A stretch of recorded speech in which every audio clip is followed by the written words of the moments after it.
बिस्मिल्लाहिर्रहमानिर्रहीम।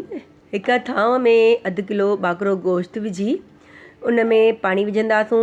थुल्हो कटियल बसर, थूम, हिकु मिर्च ऐं टमाटो उन में शामिलु कंदासूं ऐं कुझु सुकल मसाला, पीठल धाणा, लूणु, हेड, ॻाढ़ो मिर्च, दालचीनी, ॿ लौंग ऐं अछो जीरो बि शामिलु कंदासूं। पोइ थोरो कुकिंग ऑयल मतिलबु तेल विझी असां गोश्त खे इन पाणीअ ऐं मसाले सां गॾु ॻरण लाइ छॾे ॾींदासूं।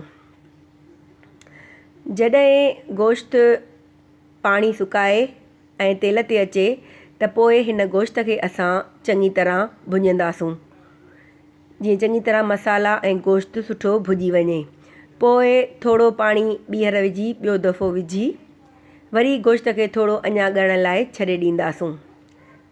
जॾहिं पाणी ख़ुश्क थी वञे गोश्त जो त हल्को भुञी उन में हिकु चमिचो दहीअ जो फेंटे असां मिलाईंदासूं गोश्त खे ऐं मिलाए 2 मिंट असां गोश्त खे दम ते रखे छॾींदासूं त जीअं गोश्त तेल कढे।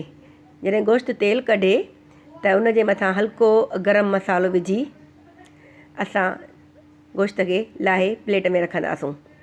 असांजो आसान तयारु थियल ॿाकरो गोश्त तयारु आहे। इहो तमामु आसान आहे ठाहिण में। उमेदु आहे तव्हांखे पसंदि ईंदो।